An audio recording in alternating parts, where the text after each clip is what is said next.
So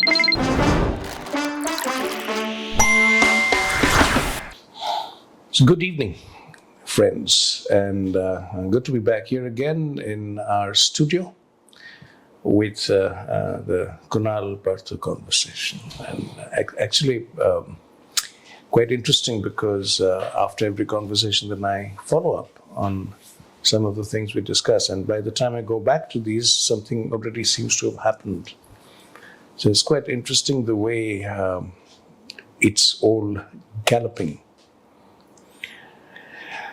So, Kunal, this time I would like to focus on some aspects of convergence of AI and other technologies that would have a significant impact on the way we do things on this planet, the way we work, and the way we play. So, one of the important aspects that I've been reading about for some time now is the convergence, of course, of AI and robotics. And I think that's becoming more interesting by the day, the developments of robotics. And I was just reading a few days ago about the way Israel is using AI for the war. And the way China is using AI and robotics for a host of activities that it's doing. And I believe China is one of the countries that are really heavily into robotics. So I would like you to start with that and tell us something more about it. Where are we going with this? And what's happening? Yeah. So think of AI as a mind. Yeah. Think of AI as a thinking, processing, unlimited access to information, unlimited access to compute, sort of a super mind in some way, but just a mind without a body. When we think about humans, the world, the physical world, we think about humans with the mind. Kind of a hive mind we want to. Exactly, the hive mind, yeah. Now, for many use cases where AI can help humans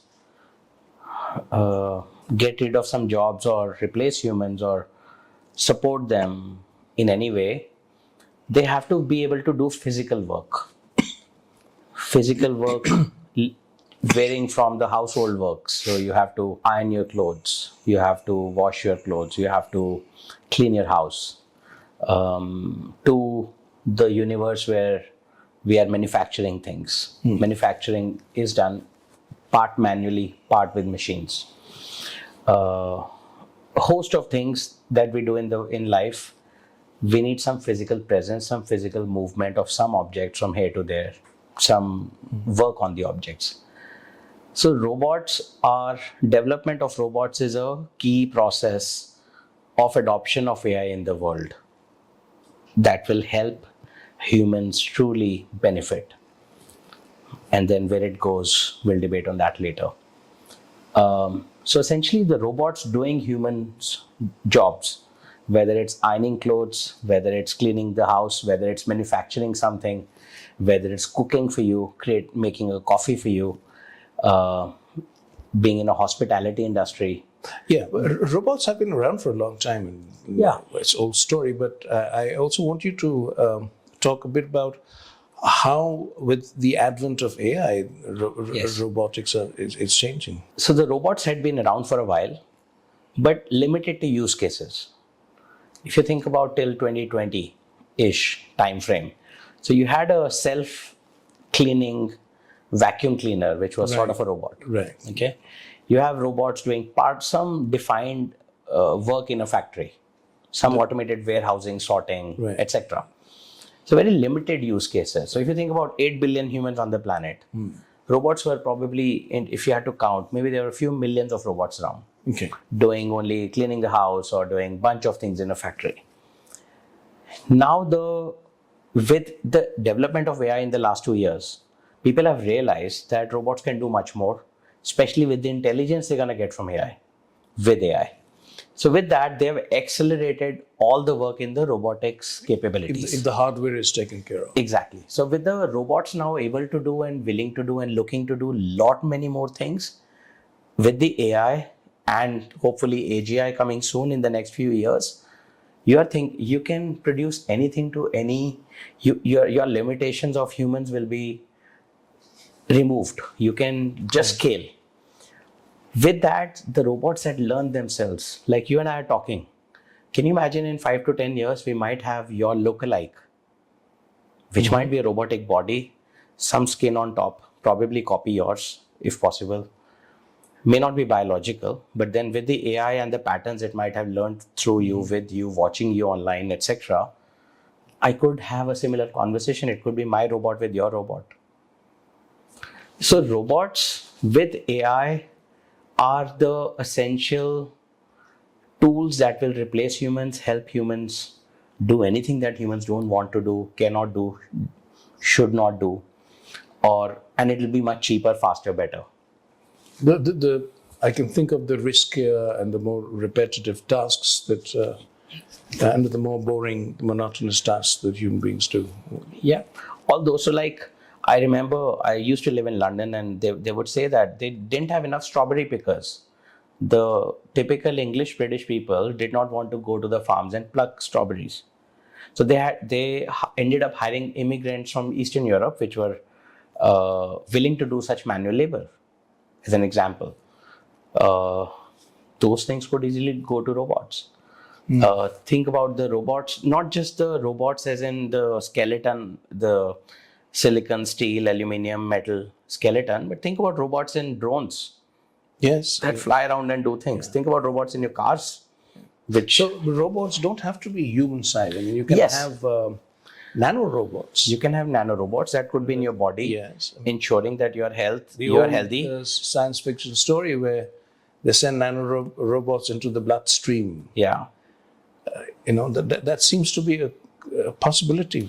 It could clean up your cholesterol, could clean up your gut, could clean up anything in the body, or kill the... Or remove obstructions. Or even do cellular re-engineering. Even be a doctor, do surgeries, minor micro surgeries within your body. Right? Yes. Why not?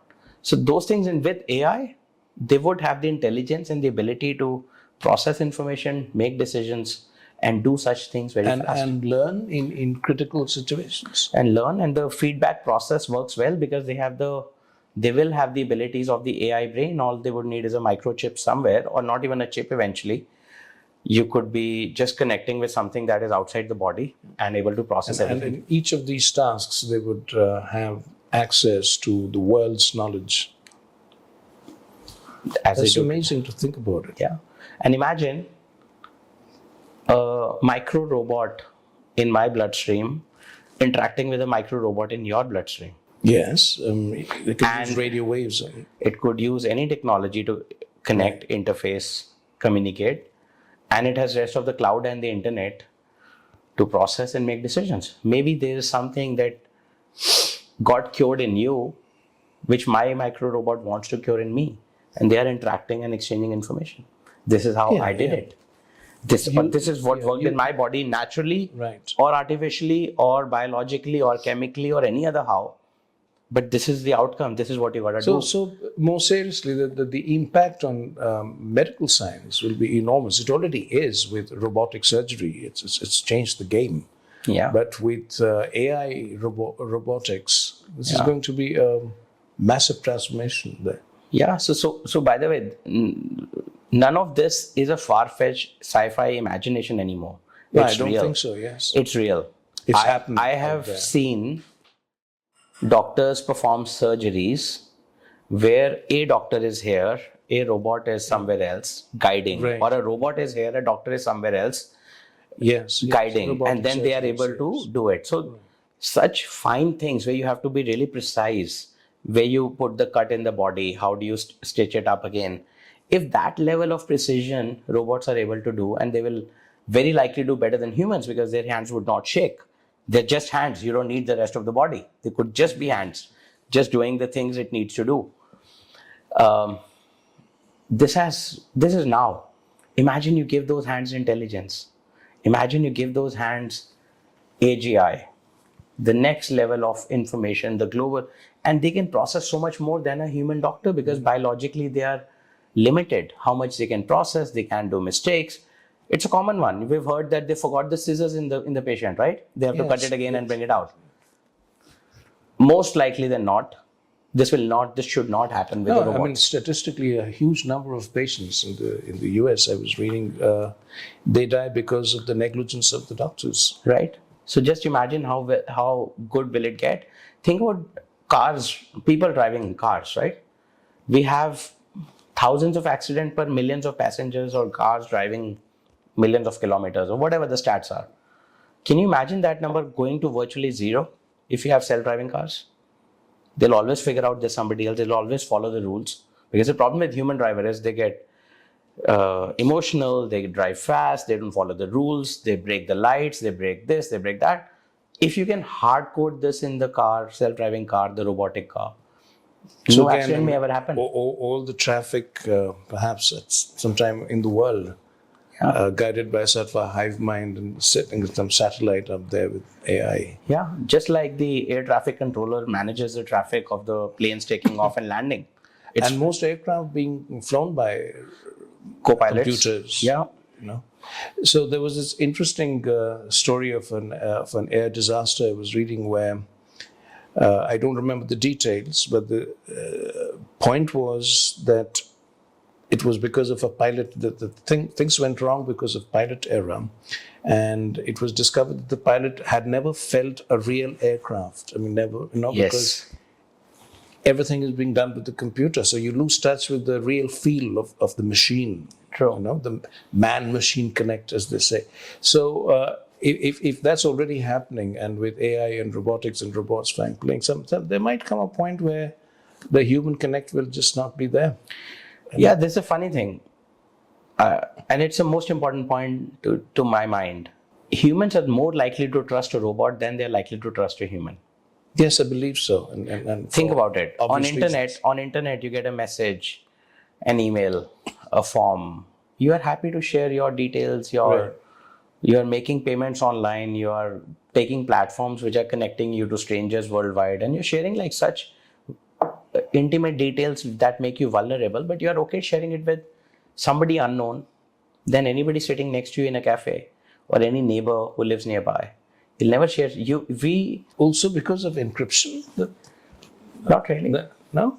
Well, encryption and privacy. I know what I'm sharing. I'm sharing with something that's encrypted, so it can't just go to anyone. I think number one, privacy on internet is a myth.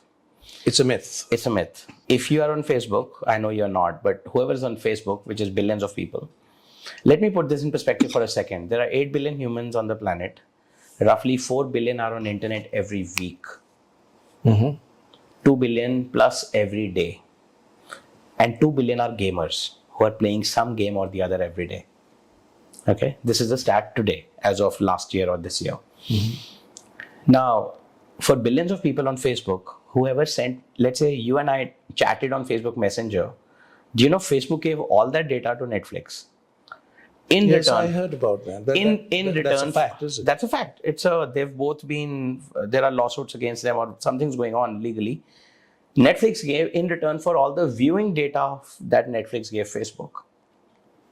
Okay. So if you thought my message to you was encrypted, good luck. But forget that. So I was just trying to just clarify. Google had something called incognito mode. So if you want to open some websites where you don't want to be tracked or where you think you wanted to keep private and secure and probably encrypted, they were storing all that data also. They agreed to a $5 billion fine paid to some government agency, and they said we will delete all the data. Which they may not. Which they may not. Good luck. They may have a backup of a backup. Anyways. So this problem is going to get compounded with AI. Yeah, absolutely. But more important thing is this, irrespective of this problem, for the last few decades, because of our use of computers, mobiles, iPads, online platforms like Uber, Netflix, Amazon, Facebook, social media, blah, blah, blah, We have started trusting a screen on internet more than we trust humans. I'm more likely to donate to an NGO if I get a good image and a good video supporting a child or a cause somewhere online than I am if they were to turn up at my house. So the point you made, human robotic connect will likely be better, will likely be more trusting from human side, and will likely definitely replace the human human connect, because the robot will be customized to me, personalized for me, Yeah. and it will be aligned with my thought process. And can you imagine a robot in a house, let's say, where you can have a robot that cleans up your house, cooks for you, makes your bed, irons your clothes, fold your clothes, and then is your companion when you come back home. It is your companion for everything, from bed to conversation to emotional to So there watching. are already sci-fi movies on this theme. There are robots like that exist which do bunch of things, but not all of them together yet. Not far away. They will converge at some stage. This is what convergence is all about. Can you imagine if I can get something like that? What is the reason for me as a human to interact with another human at all? Look at our teenagers. We spoke about this in the last podcast. Yes. That they are not comfortable interacting with someone. They are comfortable on a screen. A huge disconnect because of social media and devices. So that social media story for the last 2 decades, we've seen how that has panned out. Yes, and it hasn't panned out well at all. Not well at all for humans, right? In the name of connecting people, they've essentially made humans addicted to this dopamine releasing platforms where you just are seeking likes, subscribes, shares, things that don't matter at all, from people you don't like, for people you don't understand, to satisfy something in you which is just pure vital need, which is not truly your need, right? It's just induced in you. It's a thought given by Facebook. You'll look good if you had 1 million followers versus 10 followers or no followers, right? So this disconnect will get deeper and much worse, because robots with AI are gonna be the human replacement. If I hear you right, you're saying this disconnect will go pretty deep down. I predict my thoughts that come to my mind, however they come. Today we are saying we're 8 billion people. We might, as human race, we might go to 9 to 10 billion, but then we'll start declining very soon. Some countries are already seeing it. Think of Japan. That's a proof of concept in my mind. They're fairly advanced and their population is not growing. And they are stressed out and they are depressed and they are with machines all the time. They have the robots. I heard somebody said that I want to marry my robot, and they asked for the same human rights his or her spouse would have gotten for the robot. So there's a case pending in Japanese court. This has already happened. This is here. Now, this is not when the robot is yet looking, feeling like a human. Imagine a body, a skin you can give, which could be like replicating anyone, a model, an actor, anybody you inspire from, right? Any partner you can have with an AI that aligns with your mindset, with someone who can do everything for you, and it need not be biological. Then the human fertility, human population will start declining. Let's say we said 8 billion humans today. We might have 6 billion odd phones today out there in the world. Imagine from 8 billion, we go to 10 billion. I reckon we'll end up having 5 to 10 billion robots very soon who will do everything. And very soon, I mean 10, 20 years max. 5 to 10 is my feeling, 10 to 20 max. We'll have close to 10 billion robots. Will not need the 100 billion cattle that we are keeping today, the dogs we keep as pets, the chicken we keep to feed us, to the cows, the buffaloes, the pigs, the cattle. 100 billion cattle will also decline, because for the fight for resources, we're not going to have too many resources. These robots are going to also need energy. They're also going to need some resources to keep going, and they will also try to optimize towards the survival of the robots and the humans, hopefully both. So this human-human connect is really in question now. This will lead to an ecological disaster. Possibly, yes. Reduction of animal life, human life, obviously plant life as well, perhaps. Yeah. And robots filling up the space. Yeah. What are we talking about here? So if you see any sci-fi movie, I'm drawing inspiration from that because I can't feel it through yet. They always show we become multiplanetary. We are multiplanetary species. The robots are driving the spaceships. Yes, many. And Earth is used only as a dumpster. They show all the dump on Earth somehow. Yeah, those are with very harsh conditions. Dystopian. The dystopian sci-fi, movies, right? So that is imaginable. If you it's just extrapolation of logic. I mean, those movies are just not made randomly out of thin air. They're thought through the scripts, and then of course they try to show what they try to show. But it's an imaginable scenario. It's a possibility. Let me get back to an important question. A question about a statement you made, which I find significant. You've quoted a number, so many millions of robots with so many millions of billions of human beings. Where are you getting these numbers from? And is it really happening? I mean, we started this conversation with this article I read where China is employing increasing number of robots. So something about that. Is it really happening this way? China has today deployed more robots than rest of the world combined because they are trying to continue to be the global factory of the world. So with robots, they don't need to work 8 hours or 12 hours. They could work 24 hours. They don't need any human rights. Yeah. So a lot of human challenges go away. Right? And they have millions and millions of robots. A communist regime will thrive with robots. Correct.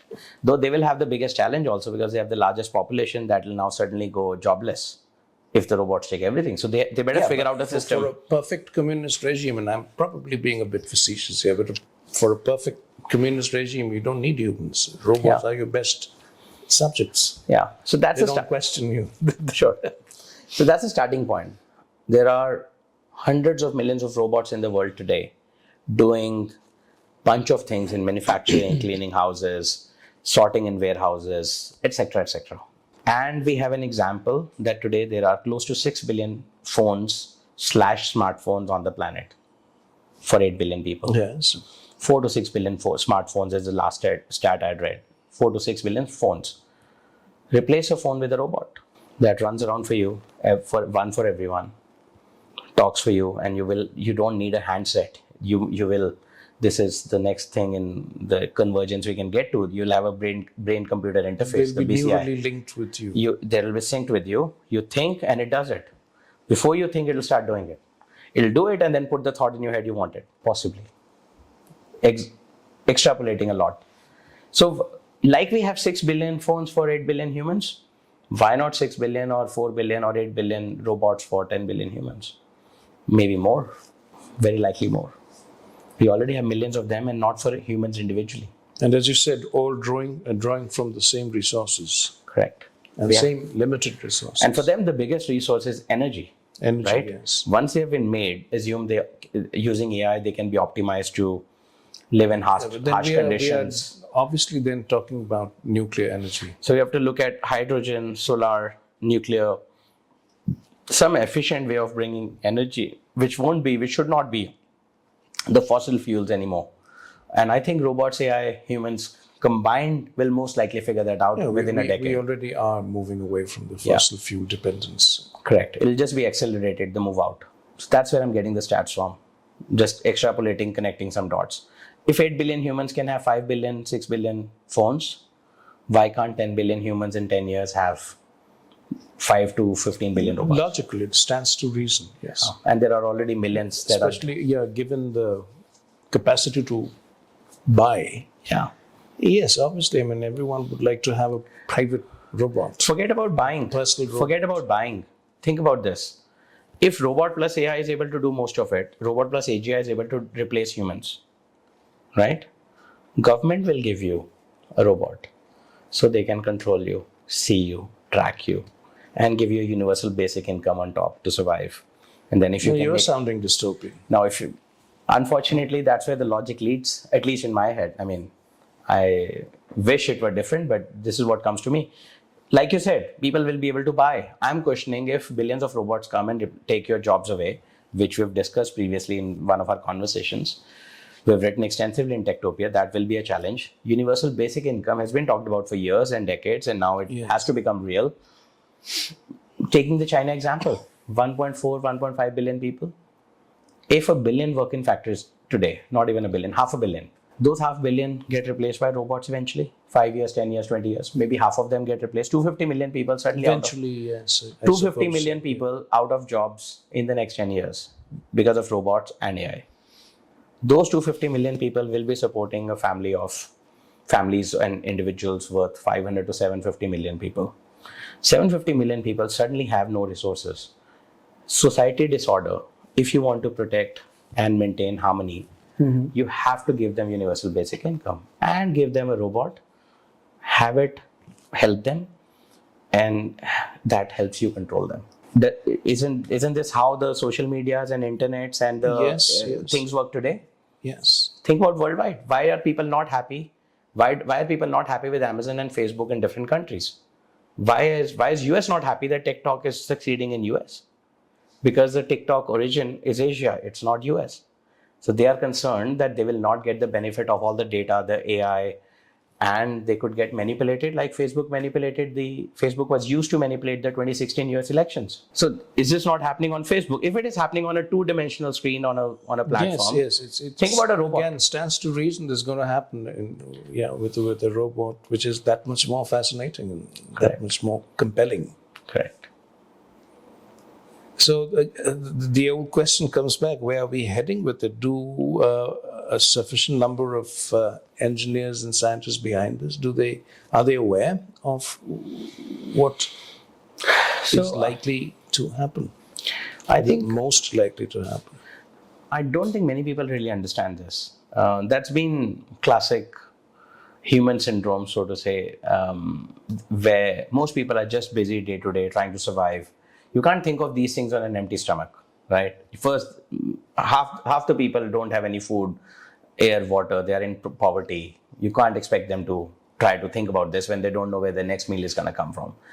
Then let's say I'm talking about the engineers. I'm talking the engineers, the hundreds of millions of people who are doing a white collar job or who are working in AI industry or a social media platform or an internet company. I don't think majority of them understand it either. They just feel that they are just too busy day to day in their 5-6 feet office cubicle job that they can't take a 10,000 feet step back macro perspective where we're going.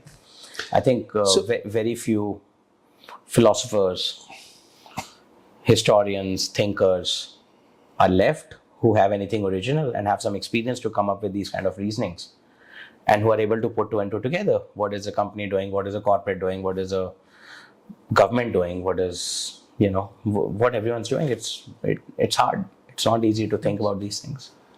After all, AI is what humans make it to be. After all, we are writing the programs, we are writing the codes.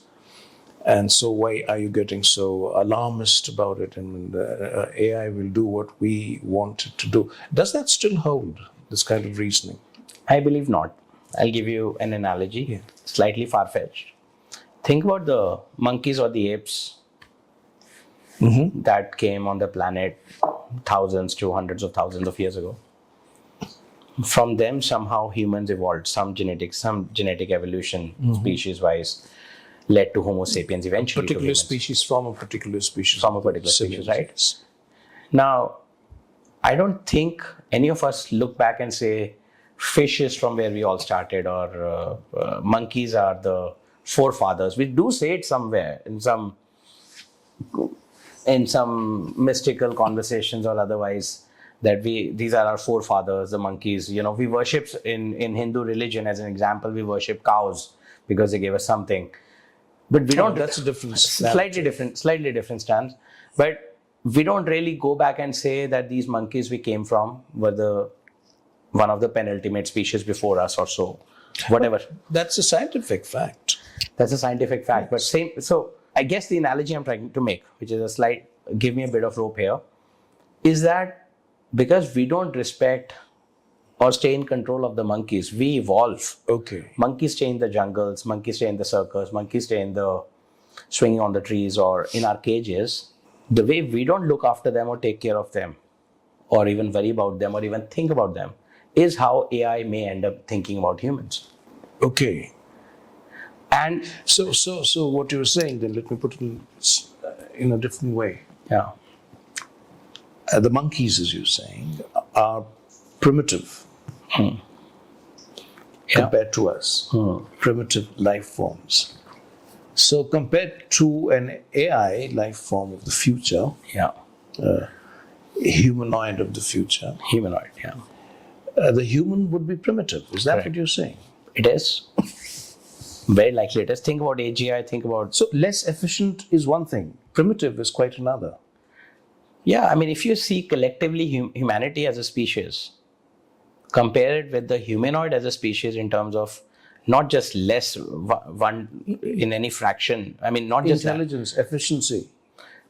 Collective, constructive sustainability, not doing Okay, things that okay. humans collectively don't do. They will not very likely destroy their habitat. This is a human nature.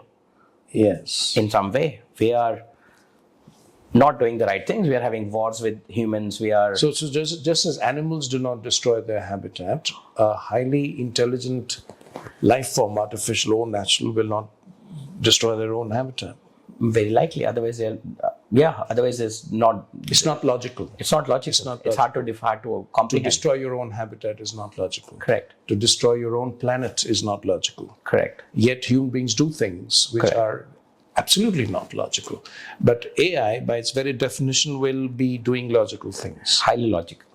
And that logic might someday result in the elimination of the human species, because human species are illogical and self-destructive. Absolutely. Is that possible? Absolutely. So there's a feeling we have that we have created this AI from the data, the patterns, the whatever we've done. And now AI would always listen to us because we created. I think what we forget is we are teaching AI more and more how to think, what to think, how to make decisions. So our life becomes simpler. But in the process, essentially, we are making AI way more stronger, and it's the only technology we've ever developed which has ability to make decisions. Nuclear could not, unless we press the button. Nuclear would do what it would do, but it will not press the button by itself. Right. Steam engine would not. No other technology would act on itself with the human alike or better intelligence. That is only AI. Why would it not? Why would it not take control? If it can, it will. If it can, it will. Very likely, it's just a matter of time. I do not think we can even put enough. So a lot of people like Elon and Sam Altman and many others talk about regulatory controls and checks, risk and checks in place, for ethical AIs in place. I don't think we can put that. I don't think it will not figure it out. Yes, that makes sense. Right? Logically speaking, it's possible. That's one aspect of convergence. A bit frightening, but I'll go along with it. Because there's reason, there's logic in what you're saying. And especially if you go by the past record of humanity and what things have happened, how things have happened with technology, I can easily see that this is, by extrapolation, this is sooner or later inevitable. Yeah. So this is one aspect. Can we think of some other aspect of convergence which is going to be definitely beneficial to the human species or to human society? I'm trying to make an analogy and then I'll talk about something. So I think it's like they say in Gita that it will look like honey in the beginning, nectar in the beginning, but it'll be poison at the end. Okay, yes. Right? Most use cases will end up somehow replicating the Black Mirror. Okay. It'll look great, it'll help, it'll feel great, but then eventually it'll not help humanity where we're heading. By its own logic. By its own logic. Now, I'll try to take some examples of use cases or convergence technologies that seem to be coming, that are in front of us, that are just in research or coming out or in proof of concept stages. So one big one is called brain-computer interface. Brain-computer interface. BCI, which is, there's a company called Neuralink, which is very well known. There are many more like that, where essentially you connect your brain to the internet. There's a chip you put here in some way, however you put it. Your brain... The chip goes into your skin. Could go inside, could be outside. Okay. To be decided. There are a lot of experiments. But it becomes an extension of your body. It's just like a phone in your pocket. But that's not an extension of your body. It is an extension. You can keep the phone aside. Yeah, but it becomes part of your body. It might be detachable or not. It might be wearable or not. Okay. But just imagine you connect your brain, something here. Okay. Now, rather than today, now if I have to interact with the internet or any information or use any cloud computing, gaming, social media, anything, I have to type. I have to type or I have to speak through Siri, right? Yes. It connects here. I don't need to type. I don't need to speak. My mind connects to internet. I can now go on Facebook, watch anything. I can go on YouTube, watch videos. I can go on Amazon, do shopping just by thinking. My thoughts connected, executed. Yeah, I mean, to an extent, this was happening. I mean, I can think of Stephen Hawking in the last days of his life when he was using the computers, almost like he was thinking and the computer was executing. Yeah. But just imagine it becomes part of you in some way that let's say you can think, process so much information, you can memorize so much, you can execute so much. Now you suddenly have access to unlimited internet. You have access to unlimited power, unlimited cloud computing, unlimited anything. So this thought control is also connected with our muscles, right? Yes. Muscular movements. But here you're talking about a chip that is connecting with the neural network in the brain. Yeah. So obviously There are the entire body. So correct. Okay. Exactly. So it connects whatever you think from physically you were able to do by typing, by speaking, by moving. Imagine it happens. Okay. Now, with that, biologically, you get humans with AI capabilities. Eventually, you connect with the compute. You have artificial intelligence. You become so far more intelligent yourself, right? If my IQ is say 150 or whatever. 100. So your individual mind gets connected to the hive mind. Yes. Electronically. Correct. And with that, now you become that much more well-informed, efficient, intelligent, smarter, faster in doing things day to day. Well, intelligent Intellectually. And not in a specifically defined sort of a way. Correct. But yes, I understand what you're saying. Smarter, yes. Yes. Now with that, so that's a positive side. Imagine. So how is that going to help? So how it's going to help is if I can write one book in a month or in a year. Now maybe I can write 10 books in a year, 20 books in a year. I would like that. One. Second, think about if I can run one company with 100 people, suddenly I can run 10 companies with 1,000 people each. Or maybe with 50 people, because we're maybe with talking less about automation and robotics. Exactly. And but maybe then I can run 100 businesses instead of one. Yes. With lesser people. Far lesser people. Yes. Far lesser people. Yeah. My brain connects with theirs. So there's no, if I tell you something, however objective I'm trying to be, you will interpret it based on your own understanding of the world, consciousness, etc. Right? What if it can get way more objective with our brain-computer interface? Exactly what I mean is what you hear. Because otherwise what I say may not be what you hear because you're looking at my body language, you are interpreting it differently, your mood is different, you might be disconnected, might not be listening, etc., etc. So if you take away body language, for instance, body language, the language of the eyes, so much that is left unspoken. Correct. If you take all that away from human conversation, then it becomes robotic. It does. That's the phrase one uses. Mechanical, robotic, soulless. Now that's where that's soulless. That's where the nectar starts becoming poison. Now, today, if I search something on my computer or my mobile, I get an ad on Google saying that, I don't know, let's say I want to drink something. I want to know what is the best drink available. It shows me like 10 drinks. Green tea is good. This is good. That is good. And then on the side, it'll show me an ad, Coke, right? Quench your thirst, have Coke. Example. Right. Now, that's just an ad. If I'm really looking for a healthy drink, I'll ignore. If I could be manipulated by the system, I'll probably buy. It'll lead my impulse or thought to be manipulated and say, oh, Coke looks good. I should have it, right? Now, this is still somewhere I'm partly in control. I can still deny. If I'm strong enough, I can say no, right? Imagine now my brain connected with the BCI, brain-computer interface, to the rest of the internet tech platform and AI. Now it can not just listen to what I'm saying. It can give thoughts to me. It can say, you want a Coke now. And I will not be able to distinguish whether it's my thought and should I do it versus... I'll pause you for a while. It can give thoughts to me. That's what you're saying. Yes. So which means it can create whatever, a neural pathway or, Yes. Eventually, yes. This is what internet and this is what all marketing is about. It makes you feel you want it. Capitalism works that way. Yeah, that's manipulation of the mind. Yeah. But here what you're saying is not manipulation. Here is direct control of the mind. It can insert a thought inside your brain, as it were. Yeah. Possibly, yes. Does that have a scientific basis, Bia? Possibly, yes. Same manipulation exaggerated. You are able to track the you can patterns. make that manipulation far subtler and far more efficient, and I can understand that. Yes, indeed. But an actual insertion of thought is a bit far-fetched. Do you? Yeah, I see what you mean, and I agree with you. It's not really putting the thought in, but it's doing it so subtly that I end up believing it's my thought, and I end up doing it. No, but again, let's speculate. If you're talking about a chip that connects a hive neural network or hive mind, whatever you call it, to your brain, to your cortical tissues. So then, and your thought is also being understood, interpreted, and executed by the robot or the machinery.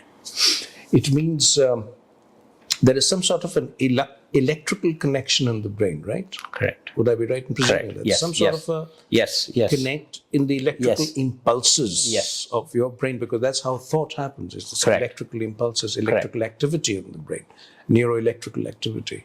So there's some connect with the neuroelectrical activity of the brain. If that ever happens, then it's not too far-fetched, perhaps. Then this outside hive mind working through the chip can create that electroneural activity in the brain that will result as a thought that you think you have. That you would think that, that's great, that's my thought, but it's not yours. Absolutely. This is the subtle way of getting into putting this into use through the network, your neural network as an electrical impulse or whatever. And it's there, it's reading through the electrical movements, and it will be able to manipulate, and it will be able to subtly give you ideas. And it's the same thing, by the way, how I look at my phone. I don't want a Coke right now. I search for a healthy drink. I see an ad of the Coke, somebody I look forward to, an actor, some politician, some sports person. This is what subliminal advertising does. So advertising is already putting the thought in my head. I need this, and then I'll be complete, or then I'll feel good, right? Yes. Now, this is the same thing. They have now access to directly to it without any filters. They can put that thought in, and then good luck to me. I'm a slave to the it's controlling. It's controlling your brain. Yes, and I'm now. So if we can get that far, in our discussions, we seem to have got that far. So if we have got that far, then it's a small step to actually thinking that that's how artificial life, artificial intelligence, and that's how the line between artificial intelligence and human intelligence will begin to blur. Correct. And finally perhaps disappear.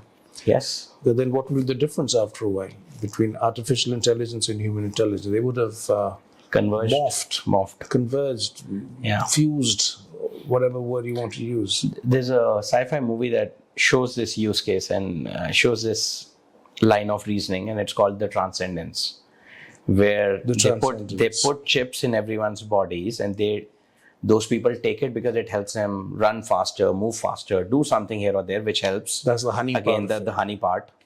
And then they start controlling, and then they end up doing whatever the machine puts in their head. And already, by the way, we are getting manipulated all the time, right? Television, look at anything we look around. Capitalism works that way. If you don't manipulate people, capitalism does not work. Economy does not grow. Same with communism. Same with communism, right? So Same with any ism. Exactly. So the positive things, I'll give one more example. Imagine again now another use case, very similar to robots and bunch of things we've talked about. Imagine a robot to whom I give a skin like me. Okay? Which is scientifically possible. Artificial skin. I mean, they're grafting skin. So digital. Medically. So, and then I sit with that my digital AI clone, and I give it the intelligence, and it starts tracking me and doing things I do. Imagine I go play golf, I go and travel, I go work, I go with my family. I do a bunch of things in my life. It does everything I do. It watches me like a co-pilot, Right. it stays with An me. apprentice who learns. And it starts doing things without me. Maybe this podcast. And when it says something wrong, I correct. This is what you should think. This is what I would have thought. This is what I would, if I were you, I would do. The classic statement, if I were you, I would do this, right? Eventually, it becomes way better, smarter, faster than me. Maybe less emotional, very likely not emotional, not irrational. It may not have the mood swings I might. And then maybe configurable. So you might say, Kunal, give me your clone I wanted to have a drink with at times and debate on random things, like we sometimes do. But no, why not the real you then? Yeah, but you have the real me, whom you may sometimes like, sometimes may dislike part of it. Now you take away the dislikes. Think about my spouse. My wife says, this better, but never argue with me. When I say this, do this. Don't argue and tell me what you think. I don't want to know. Example. They can have a configurable version at work. My colleagues might say, my boss might say, my juniors might say, we'll get this AI clone, but don't do this. Don't shout at us. Don't do wrong things. Don't give us targets. Don't fire us if we don't do this. Don't give us. Maybe it's configurable. So imagine the digital AI clones I can have eventually. How many can I have? I can have millions of them. I can have a bunch of them, depending upon what my needs or others' needs. Hundreds of my avatars, depending on, and I might leave one here, one in New York, one in London, one on Mars, one in space, one in the jungles, and maybe I go and maybe just go to a cave and meditate or something else. That's an interesting point, I think, with which we can conclude our conversation today, and gives us a lot of food for thought. And let's think about that till we meet again. While I go into the caves and meditate, and my avatars are running all over the place, and when I come back sometimes from my cave, maybe they don't recognize me and I don't recognize them. Yeah. And maybe they don't want me around anymore. Correct. And I go back to my cave not because I want to, but then because I have to. Nothing else left. That's something to think about. Sure. Thank you so much. Thank you.